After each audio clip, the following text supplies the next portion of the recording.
तैयार हो गए। सुनिए मेरी बात, आपको मेरे से बात करनी है तो मेरी बात सुनिए। ये वाली बात अभी कोर्स तैयार नहीं, सिलेबस का पता नहीं, स्कूल कब से खुलेंगी पता नहीं, तो आप किस बात की फीस ले रहे हैं?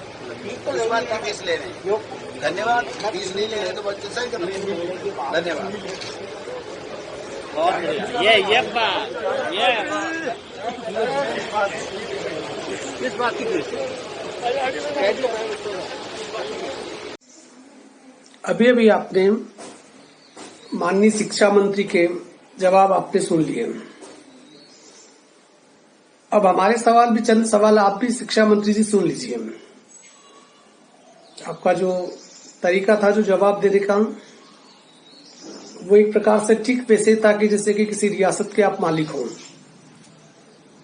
आपने कहा कोर्स तैयार नहीं, सिलेबस तैयार नहीं, स्कूल फीस किस बात की। आप एक बात ध्यान से सुन लीजिए। लास्ट सेशन में कोर्स भी तैयार था, सिलेबस भी तैयार था, पढ़ाई भी पूरी हुई, रिवीजन भी पूरे हुए, सिर्फ परीक्षा नहीं हो पाई। हम जो फीस मांग रहे हैं, जो निजी विद्यालय जो फीस मांग रहे हैं, वो फीस इस सेशन के लिए नहीं मांग रहे हैं। जो हमने मेहनत की, हमारे अध्यापकों ने मेहनत की, वो हम लास्ट सेशन की फीस तो हम ले सकते हैं, वो हमारा हक है, वो आप छोड़ नहीं सकते। वहां बैठे बैठे एयर कंडीशन कमरे में कोई भी आदेश पारित कर लेते हैं। कभी आपने सोचा कि इस प्रदेश में 51,000 स्कूलों में 92 लाख बच्चे पढ़ते हैं, 5 लाख से ज्यादा टीचर काम कर रहे हैं निजी विद्यालयों में। उन 5 लाख टीचरों के भी पेट है, भूख उन्हें भी लगती है, उनके घर में भी चूल्हे हैं, पर वो चूल्हे मौन है। उनके दर्द के बारे में आप नहीं समझा। मोस्ट ऑफ स्कूलों में 2-2 महीने की जो टीचरों की तनख्वाह बाकी है। अब फीस जब आ ही नहीं रही है तो पैसा दे कहां से?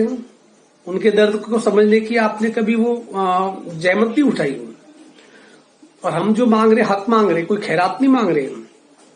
और कम से कम जो पेरेंट्स फीस दे सकते हैं, क्योंकि सब कुछ बंद नहीं है, हम गांवों में हैं, गांवों से हैं, और जो पेरेंट्स फीस नहीं दे सकते हैं अभी, उनकी स्थिति हम जानते हैं, उनसे मांगते भी नहीं है। पर जो लोग दे सकते हैं, जिनका सब कुछ बढ़िया चल रहा है, आपके इस आदेशों की आड़ में वो भी फीस देने के लिए आनाकानी करते हैं। मतलब ये कि हमारी मेहनत, हमने जो खून पसीना बहाया है, उसको आप ऐसे ही मतलब कि जिसे कुछ वरीयता देते ही नहीं है। बातें बड़ी बड़ी कर रहे हो आप लोग। आरटी का पैसा हमारा अटका हुआ 25% जो बच्चे निःशुल्क पढ़ाते हैं, सरकार जिसका पैसा देती है, पहले साल की किस्तें बाकी है, गया सेशन उसका तो पूरा बाकी है। यदि ज्यादा ही नैतिकता की बात करते हो तो कम से कम वो तो दिलवाएं। आज नैतिकता के पैरोकार बने हुए हो। नैतिकता आपकी तब कहां जाती है जब आप 6 महीने के लिए विधायक बन जाते हो, पूरी जिंदगी भर पेंशन उठाते हो, इन्हीं गरीब लोगों के टैक्स का पैसा आप उठाते हो, पूरी जिंदगी भर पेंशन लेते हो, तब आपकी नैतिकता आपको नजर नहीं आती है। कम से कम उन लोगों के दर्द को समझिए आप। कुछ भी बोल जाना, कुछ लोगों की वाहवाही ले लेना, इस बार आप ध्यान रखना, इस बार आप पेट पे लात मार रहे हैं, जो कि अपने आप में सबसे बड़ा गुनाह है।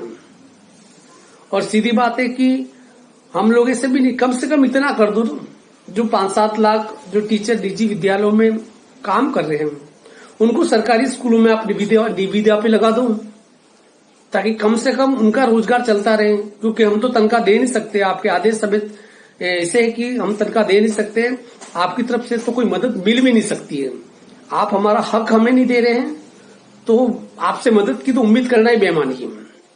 वो तो वक्त में उसका हिसाब भी वो कर लिया जाएगा। जो टीचर बेरोजगार हो गए हैं, या तो उनके बारे में कुछ सोचिए। चलो प्राइवेट स्कूल नहीं खुल रही है, चलो मानते हैं, और जो फैसला होगा सरकार का हमें मंजूर है, पर उन लोगों के बारे में तो कुछ थोड़ा सोच लेते हैं। पुरानी फीस भी आ जाती तो उन लोगों को तनख्वाह दे पाते हैं। आप इस बारे में थोड़ा सोचिए। और 5% स्कूलों के बारे में मत देखिए, वो तो आप जैसे नेताओं की स्कूलें हैं, आप जैसे उद्योगपतियों की स्कूलें हैं। वहां सब कुछ बढ़िया ही चल रहा है, वहां कोई कुछ भी नहीं बिगड़ा है, एज इट चल रहा है। वहां तो 100% फीस आ रही है और सब कुछ हो रहा है, और उससे कोई रोकेगा भी नहीं, क्योंकि आप लोगों की हो तो। पर जो हम जैसे लोग गांवों में बैठे हुए हैं, वहां के एनवायरमेंट को थोड़ा समझिए, वहां की स्थितियों को समझिए और बोलने के पहले कम से कम ये देखिए कि आपकी किसी आवाज पर उस गांव के सबसे अंतिम कोने में कोई निजी विद्यालय, उसके ऊपर क्या गुजरेगी, थोड़ा उसके बारे में जरूर सोच लीजिए।